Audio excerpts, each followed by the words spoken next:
Cambodia is a country founded on history and heritage. From the French colonial era to the horrifying rule of the Khmer Rouge, Cambodia has seen some tough times. Any trip to Cambodia is incomplete without an exploration into its important past. As much of the world struggles to post-growth, Cambodia's tourism and hospitality sector continued to expand and diversify, attracting more intra-regional activity and especially from major emerging markets in Asia.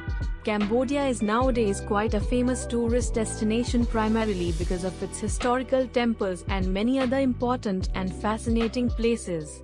Welcome to our channel Around the World with Dua Mumtaz. Today we are going to explore Phimeanakas Prasat or Vimeanakas Prasat at Angkor, Cambodia, is a Hindu temple in the Khleang style, built at the end of the 10th century, during the reign of Rajendravarman from 941 to 968, then completed by Suryavarman I.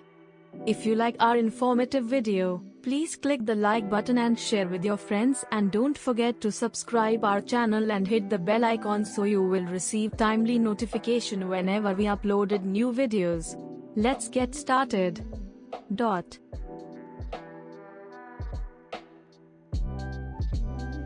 Phimeanakas is located inside the walled enclosure of the royal palace of Angkor Thom north of Baphuon. Phimeanakas was built at the end of the 10th century by King Rajendravarman and completed by King Suryavarman I. It was built as a Hindu temple in the Khleang style inside the royal palace of Angkor Thom. Phimeanakas, sometimes called Vimeanakas, is a large, three-tiered pyramid of laterite and sandstone construction. It used to be the tallest climbable temple in Angkor Thom, where a stairway on the western or back side of the temple affording the easiest way to climb to the top, from which you would get a good view of the surrounding area. While lacking the impressive carvings of other Angkor structures, and with the stairway now closed, it remains a striking sight and is well worth exploring.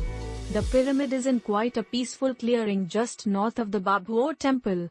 It was built as a Hindu temple at the end of the 10th century and is uniquely inside the walls of the royal palace of Angkor Thom. The grounds also feature 5 elegant gopurams, gatehouses as well as elevated walkways.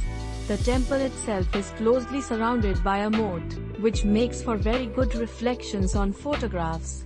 What may make Phimeanakas more interesting to some is the legend associated with the temple. Phimeanakas was the temple of the king, and the legend says that in the golden tower that topped the temple there dwelt a mystical serpent that would transform itself into a woman at night. In order to protect the kingdom, and to prevent a disaster befalling the kingdom, the Angkorian kings were required to make love with the serpent every night. The tower was originally crowned with a golden pinnacle, as Baphuon described it in his report. According to legend, the king spent the first watch of every night with a woman thought to represent a Naga in the tower.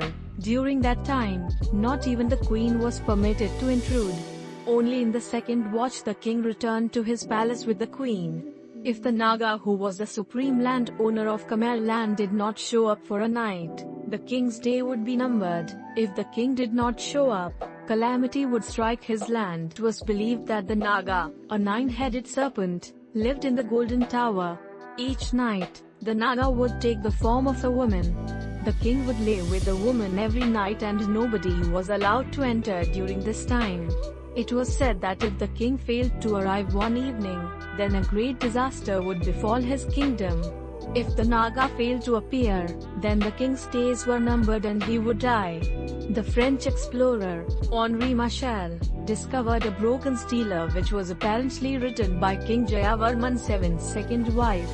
It tells us about the king and both his first and second wives. The queens had an important role in spreading the Buddhist religion across the kingdom. The stela also shows battles between the Khmer and the Khams as well as King Suryavarman I's coronation. It's believed that an earlier structure was built here in the early part of the 10th century and knocked down to make way for Phimeanakas. There is an inscription which has been dated to 910 AD and mentions a structure which was dedicated to Vishnu. Most of the structure remains intact and has been open to tourists for years. It's widely visited and welcomes thousands of visitors each day. At the entrance on the east, there is a building with a single tower. Here you'll find an inscription which was dated to 1011 AD and contains an oath of allegiance to the king. This would have been the most important entrance as it was where the king would enter the temple. Atop the pyramid was a tower that rose from a platform. At the center of the platform now sit the ruins of a small cruciform sanctuary. Along the edge of the top platform are covered galleries. These were the first vaulted galleries to be constructed in Angkor. At the corners of each of the tiers are guardian elephant statues. At the top, there is a platform with small galleries. These small galleries were later used on a much larger scale in Angkor Wat. In the middle, there are ruins of what would have been a tower. It's likely that this dilapidated stone structure was built to replace an original structure made from wood. Around 200 years after its construction, the temple was swallowed up by the city temple of Angkor Thom. It now sits atmospherically hidden among the trees that subsequently swallowed the city. Thanks for watching. I hope you enjoyed this video. We will see on our next video and will explore the Silver Pagoda. Is located on the south side of the Royal Palace in Phimeanakas, Phnom Penh. The official name is Wat Baphuon Ratnaram, also known as Wat Phra Morakot Temple of the Emerald Crystal Buddha, which is commonly shortened to Wat Phra.